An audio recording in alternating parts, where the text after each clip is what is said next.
Assalamualaikum warahmatullahi wabarakatuh. Kembali lagi di channel Nasihat Kehidupan Misteri.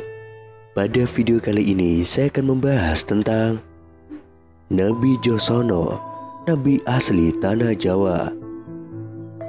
Islam merupakan agama dengan standar akal dan logika yang ketat. Ini formula ajaran baru yang memadukan kaidah metafisika dalam balutan fisika dasar penciptaan jagat raya beserta isinya. Itulah kenapa Islam jadi begitu mudah diterima di belahan dunia manapun, termasuk di negeri keramat ini. Kami akan membatasi kajian sisi keramat itu dari sudut pandang arkeologis, sebagaimana temuan Plato dalam Timaeus and Critias, Stephen Oppenheimer dalam Eden in the East, dan Arsius Santos, Atlantis the Last Continent Finally Found. Berikut ini adalah temuan terbaru para peneliti di Gunung Padang, Lembah Bada, dan Borobudur. Peradaban besar 2-3 dimensi yang telah dikembangkan leluhur kita telah disepakati sebagai yang tertua dalam skala dunia. Data faktanya sulit dibantah, autentik. Dari penelitian mereka lah mencuat nama Lemuria, Atlantis, dan Dwipantara. Ketiganya mengembangkan ajaran yang sama, yaitu Sundayana atau pemujaan matahari.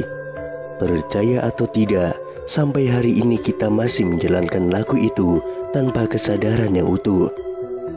Supaya kita tidak kehabisan energi mengulas riwayat sepanjang 70.000 tahun ke belakang sana, cukup kami sodorkan nukilan dari sebuah naskah layang Joyoboyo atau layang Nata berdasarkan manuskrip yang dikumpulkan oleh Raden Mas J.R. Basuki dan Michael Swart, yang disusun dan diahli bahasakan oleh Pangeran Bendoro Susetyo dan Setyo Hajar Dewantoro.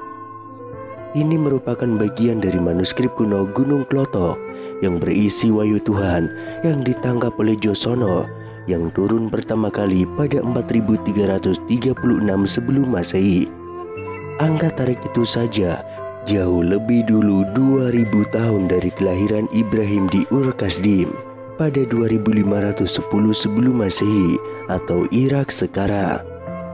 Sebagai patriark agama Samawi, perannya tidak diragukan lagi. Ia adalah pembawa ajaran tauhid bagi Yahudi, Kristen, dan Islam. Namanya yang tersusun dari dua kosakata Ibrani, yaitu Ib dan Rahim, yang bisa diartikan sebagai bapa umat manusia yang penyayang. Menjadi wajar bila kemudian tiga agama Samawi itu mempunyai kesamaan visi dalam ajarannya.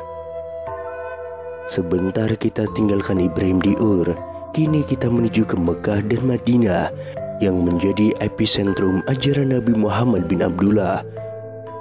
Islam yang ia bawa mendarat di sini nyaris sezaman dengan kehadirannya di dua kota suci itu, yaitu abad ke-6 Masehi.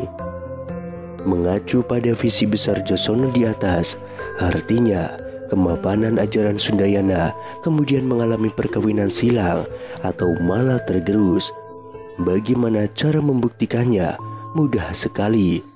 Dengan memahami laku keberagamaan dan kehidupan kita hari ini masih dogmatis dan doktriner ataupun sebaliknya. Bentuk perkawinan mesra tersebut dapat kita temukan pada ajaran kaum sufi atau tasawuf atau teosofi. Semisal Syekh Al-Akbar Muhyiddin bin Ibnu Arabi dan Maulana Jalaluddin Rumi. Dua mistikus besar Islam ini terkenal dengan teori emanasinya yang menyertakan matahari sebagai simbol puncak ketuhanan. Ajaran mereka selalu dikaitkan dengan Quran Surat Nur yang berbunyi, Allah pemberi cahaya kepada langit dan bumi. Ibnu Arabi menamakan teorinya ini dengan Wahdatul Wujud.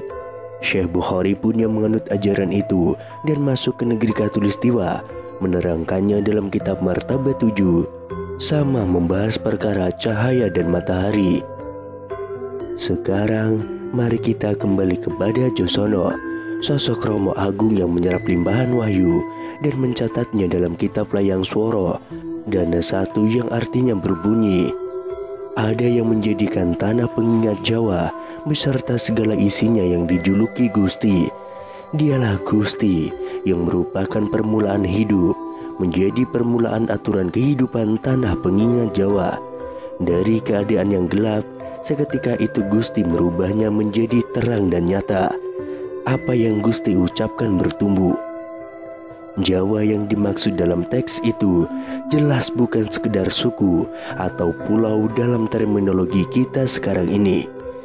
Jika kita memahaminya berdasarkan pendekatan sastra jendra Hayoningrat Pangruating Diu atau ajaran keindahan semesta untuk mengeruat keangkaran diri, maka Jawa bisa dimaknai sebagai laku hurip lan suwung, kosong dari segala yang bukan dia.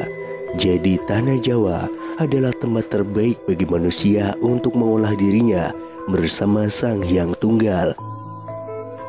Nukilan dari wahyu di atas berkenaan dengan semesta raya dan isinya. Ada juga yang bertalian dengan manusia dan peri kehidupannya dalam layang Joyoboyo yang artinya berbunyi, agar engkau orang Jawa bisa memberi pengertian kepada seluruh manusia Jawa, juga seluruh manusia lain di jagat raya ini, agar seluruh manusia bisa jumbu atau bersenyawa dengan Gusti yang melampaui segalanya, yang tidak dapat dibatasi oleh apapun. Tetapi manusia keras kepala kepada Gusti yang memberi hidup dan mati dan seluruh keberadaan. Ini wahyu Gusti. Berpegang pada hadis Nabi Muhammad SAW yang mengatakan bahwa ada 124.000 nabi dan rasul yang tidak tercatat di dalam Al-Quran, maka Josono sangat layak kita dapuk menjadi nabi pada zamannya. Amatilah wahyu yang diterima Josono dengan Al-Quran dalam Islam, sejatinya sama belaka, berbicara tentang perintah bagi manusia agar menjadi wakil Tuhan di bumi sebagai penyebar rahmat di jagat alit, jagat gede, dan maha jagat.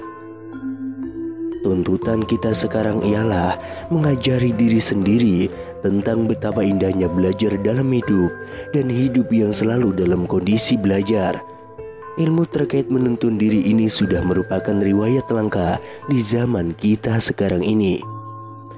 Orang-orang sibuk menilai, mengoreksi yang lain di luar dirinya, lalu abai pada kepandiran sendiri.